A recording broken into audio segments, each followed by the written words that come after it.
Hello squirrel friends, welcome to my channel, and today will be the first of Makeup with Mondo while I talk about a book review. So the book I'm going to review today is Dead Witch Walking by the fabulous Kim Harrison. See, that one was fabulous. You can't deny that. That one was fabulous. But this is one of my favorite books. So we're going to be talking about that. Well, I'm going to be talking about it. We're not having a conversation at all. So, I'm going to be putting on my makeup. And I will put in the description box below all of the products that I use. I try to use a lot of stuff that's that do not test on animals.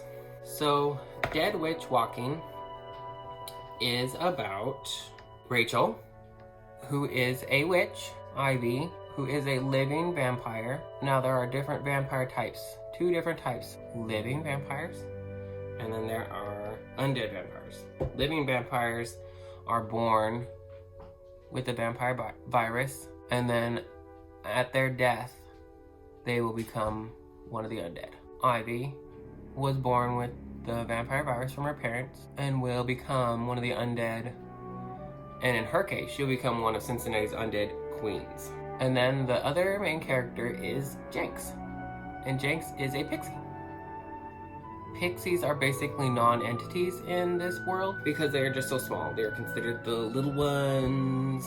So where Dead Witch Walking takes place is modern day Cincinnati. But this Cincinnati is quite a bit different because it is after what Kim Harrison has called the turn.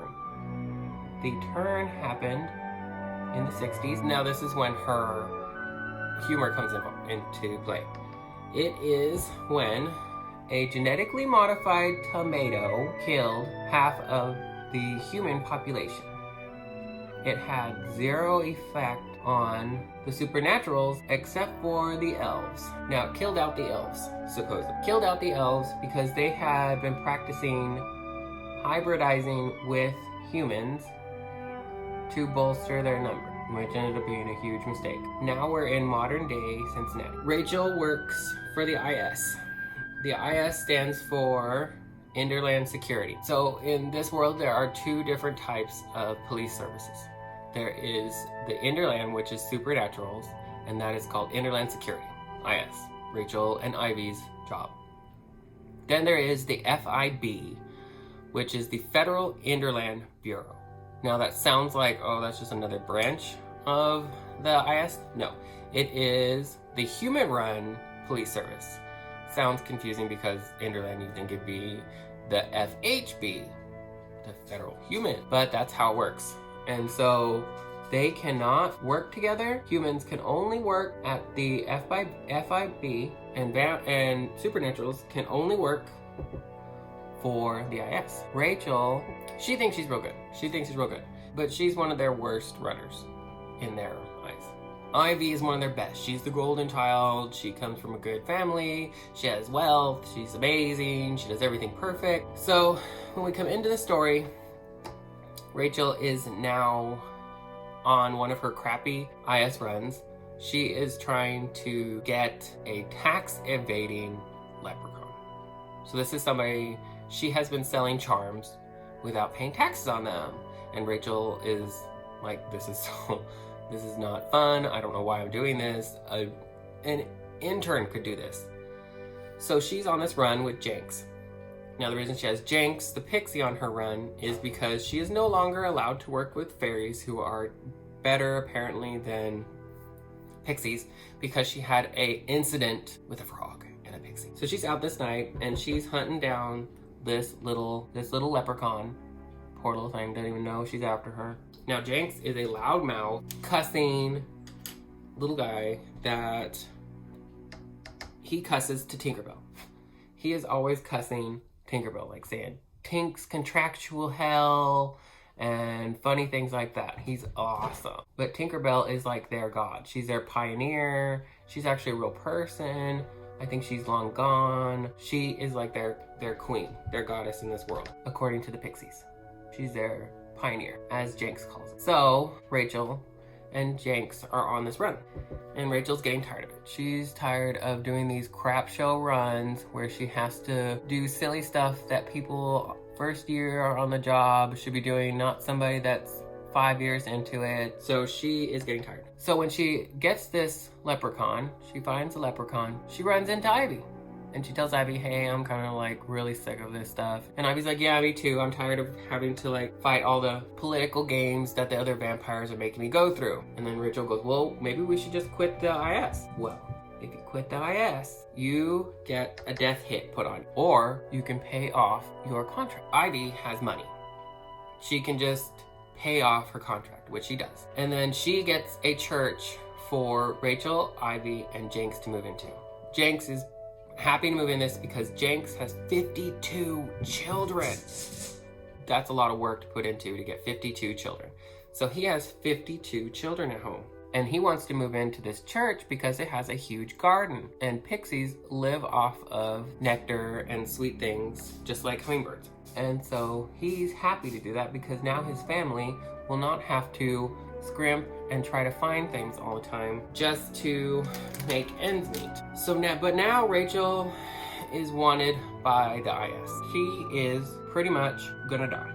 There has been no one else in history to survive an IS death hit. So now her and Jenks are trying to keep Rachel alive. She is being hunted down by foxes, fairies, witches. Everybody's after her. Everybody's wanting this money because IS put this huge death hit on her and they're gonna pay off this amount and they're gonna get her. So Rachel's deciding, how am I gonna get out of this? How am I gonna get out of this? So she realizes, hey, I need to get some blackmail on somebody. If I get some blackmail on somebody real good, I can get out of this and I will not have this death threat on me anymore. So she decides to go after the biggest drug lord in Cincinnati, who is also a political power. He's one of the councilmen for Cincinnati. Nobody knows if he's a supernatural, a human, what? Nobody knows. But she decides, hey, I'm gonna go after him. So she goes and tries to get this blackmail on him.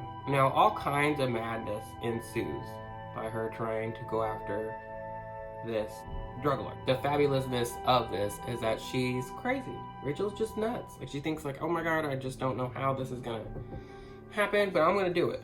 And Ivy's like, I don't think so. You need to just figure out a way to pay this off. No more of this like, I'm gonna just go get this blackmail and I don't even know it really exists. She's like, there has to be. Has to be some kind of blackmail from this dude that I can go do. Now, the thing is, he's also her age. And they ended up, they grew up together. So Rachel's after him for this blackmail, which is amazing because you wonder like, is she gonna do this? What's gonna happen? But this is like the best book I've ever read. If you wanna be rooting for somebody the whole time, somebody worth it too. Somebody not stupid, somebody that's gonna be loving, and she's a great person, she's hilarious. Jenks is even more funny. Then you are gonna love, love, love this book. 13 other books in this series. And the best part is, she names them all after Clint Eastwood movies. Dead Witch Walking, Fistful of Charms, Pale Demon. And Rachel gets more and more powerful. Demons in this world are also different. So they aren't like fallen angels. They end up being another type of supernatural that lives in the ever after, which is where a lot of like supposedly the fairy stories come from, like saying happily ever after, because apparently the ever after was a beautiful oasis place. Now it's not. Now it's like this barren wasteland that's connected to Earth, and that's where all the magic comes from. So if you like Clint Eastwood movies, that's like worth it in itself, I think, to like. I love them. I think they're so fun. She just gets more and more powerful as time goes on. You learn more about Ivy, who is this beautiful, stoic vampire who's a little bit nuts, but isn't everybody? Like, I'm a little nuts. Everybody who's watching stuff, think about it. You're watching some little tiny thing on them. You're watching me on probably the phone. That is the book synopsis for Dead Witch Walking. They are fabulous books. They will keep you laughing. You will laugh. You will cry. You will go, oh my gosh. You will learn a little bit more about this folklore. Kim Harrison makes up this whole folklore for this whole universe. It's great. She does such a fantastic job of it. She paints you this world without realizing that she's painting this world in this first book. But no, Kim Harrison paints this world for you while you are reading this fantastic story. They're fabulous.